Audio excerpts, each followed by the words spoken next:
اور پاکستان کو کون سی چیز زیادہ نقصان پہنچاتی ہے، یہ سوال میں پھر آپ سے کروں گا۔ ان کے گلے پڑ گیا ہے یہ، کیونکہ بات یہاں ختم نہیں ہوتی۔ پہلے یہ بیان سن لیں۔ صورتحال پاکستان کی روز بروز انتہائی خطرناک ہوتی جاتی۔ ان کی پلاننگ ہو رہی ہے پاکستان کے خلاف، ان کو ہندوستان سے ویپنز مل رہے ہیں، بلکہ ہندوستان کے ٹرینرز آ کے نئے ویپنز پہ ان کو ٹرین کر رہے ہیں۔ اور سلمان خان کا سچ تب مرچی لگی پاکستانیوں کو، تب رونا دھونا پاکستانیوں کو آیا کہ اس نے کہا بلوچستان کے بارے میں۔ جی ہاں دوستو، یا ان کو یہ بتایا گیا ہے کہ پائن جو بلوچستان ہے نا وہ ہماری فلمیں بہت پسند کرتا ہے، سوشل میڈیا کے اوپر ظاہری بات ہے اس پہ کوسچن مارک شروع ہو گئے۔ پاکستانی جب ہم آپ کو کہتے ہیں کہ یہ گیم کس کو راضی کرنے کی ہے، تو آپ کو سمجھ جانا چاہیے کہ یہ بات اب کسی شک و شبے سے بالاتر ہو چکی ہے کہ یہ کس کی گیم کھیل رہے ہیں۔ بلوچستان کا نام الگ سے لے کر، پاکستان کا نام الگ سے لے کر، افغانستان کا نام الگ سے لے کر، ان پاکستانیوں کو اب مرچی لگ رہی ہے کہ سلمان خان نے تو واضح کر دیا بھائی صاحب کہ فری بلوچستان ہے، کہ سلمان صاحب جو ہیں انہوں نے سیدھا ہی پاکستان اور بلوچستان کو علیحدہ کر دیا۔ تو یہ واٹ از دس ریالٹی کیا ہے؟ سے پاکستان میں جو ماحول بنا رکھا ہے، یہ پاکستان کی حد تک رہتا تو یہ ظلم شاید یہ قوم سہ جاتی۔ ملک کو کیا ہوتا ہے، ان کا کیا جاتا ہے، ملک ٹکڑے ٹکڑے ہو جاتا، ہوتے ہیں ملک، ابھرتے ہیں نقشوں پر اور مٹتے ہیں ملک۔ انڈیا اپنے گیم کھیل رہا ہے، جس طریقے سے ہم نے افغانستان کو مس ٹریٹ کیا ہے، پہلے امریکہ کے کہنے کے اوپر، اس کے بعد وہ امریکہ سے بچانے کے لیے and so on and so forth, تو وہ ساری چیزیں جو ہیں وہ ہمارے گلے پڑ رہی۔ آپ لوگ اتنے گدے ہو، جو بندہ، جس بندے نے آپ کو بنایا ہے قائد اعظم، وہ خود ہی دہشت گرد تھا۔ بہت ٹائم لگے گا، اب چیزیں ٹھیک نہیں ہو سکتی کبھی بھی۔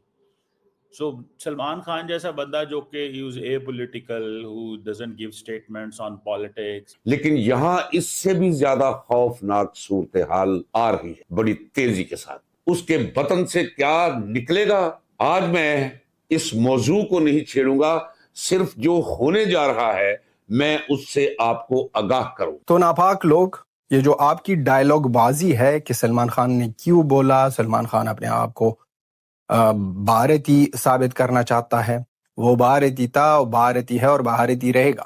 اب بھارت نے افغانستان کو انکریج کر دیا ہے، مجھے تو اسی کا ہی ہاتھ لگتا ہے۔ اچھا، کل سے اگر آپ دیکھیے بھارت کا میڈیا تو وہاں ایک خوشی کی لہر دوڑی ہوئی ہے۔ There are people from Balochistan, there are people from Afghanistan, there are people from Pakistan. Everyone is working here. دوستو جے ہند، راشٹر لوک ٹی وی پر آپ کا سواگت ہے۔ ابھی تک آپ نے ویڈیو کو لائک نہیں کیا ہے، لائک کیجئے، کمنٹ میں اپنی رائے ضرور دیں، ساتھ ہی چینل کو سبسکرائب کرنا نہ بھولیں۔ دھنیہ واد۔ ڈر سے ملاقات کی تھی اور کہا تھا جی دیکھیں نا میں یہ سائفر کی بات کرنے لگا ہوں تو آپ برا نہ منائیے گا، یہاں تو سب کچھ جرنیل کنٹرول کرتے ہیں۔ تو اب یا تو ہم اس کی وہ باتیں بھی مان لیں، تو اگر وہ ساری باتیں بھی مان لی جائیں تو آپ مجھے بتائیں پاکستان کے ایٹمی اثاثے، کمانڈ اینڈ کنٹرول کا سسٹم اگر امریکی جرنیل کے حوالے کر دیا گیا تو آپ مجھے بتائیں غداری کیا ہے؟ غداری یہ ہوگی کہ عمران خان امریکی امبیسڈر کو یہ بتا رہا ہو کہ سائفر کے معاملے پہ میں بیان دینے جا رہا ہوں، یہ غداری میں آئے گا؟ یا پاکستان کے ایٹمی اثاثے اگر امریکی جرنیلوں کے حوالے کر دیے تو وہ غداری میں آئے گا؟ 2+2 سچویشن ہے یہ، تو یہ پھنس گئے ہیں۔ پھر اب یہ خود کہیں گے یہ بندہ جھوٹا ہے، عمران خان کو کہنا بھی نہیں پڑے گا کہ میری کوئی ملاقات نہیں ہوئی، امبیسڈر تو تھا ہی نہیں، ہمیں تو پتہ ہے نا کوئی امبیسڈر نہیں تھا تب۔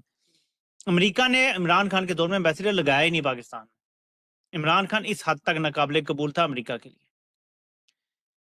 تو یہ کہانی ان کے گلے پڑی۔ اب میرے پاکستانیوں، ایک تو یہ ہو گیا، اب جب دشمن آپ کی تعریف شروع کر دے، اور دشمن بھی وہ جو مسلمانوں کی سب سے بڑی نسل کشی میں ملوث ہے اس پوری صدی کی، تو پھر سمجھ جائیں کہ جو آپ کے حکمران ہیں وہ ملک دشمن ہے۔ ناظرین، یہ اخبار کیا لکھ رہا ہے؟ پاکستان's pragmatic turn, the end of extremist politics. Tehreek Labbaik Pakistan is banned after violent protests against Israel's action in Gaza. The party's involvement in anti-Israel rallies led to clashes with police, prompting the government's move. اور ساری کہانی یہاں سامنے آ گئی۔ اسرائیلی اخبار یروشلم post لکھتا ہے کہ پاکستان نے زبردست کام کر دیا ہے جو انتہا پسند سیاست کو ختم کیا ہے، کیونکہ وہ انتہا پسند جماعت اسرائیل کے خلاف نہیں، اسرائیل کے غزہ میں اقدامات کے خلاف مظاہرہ کر رہی تھی،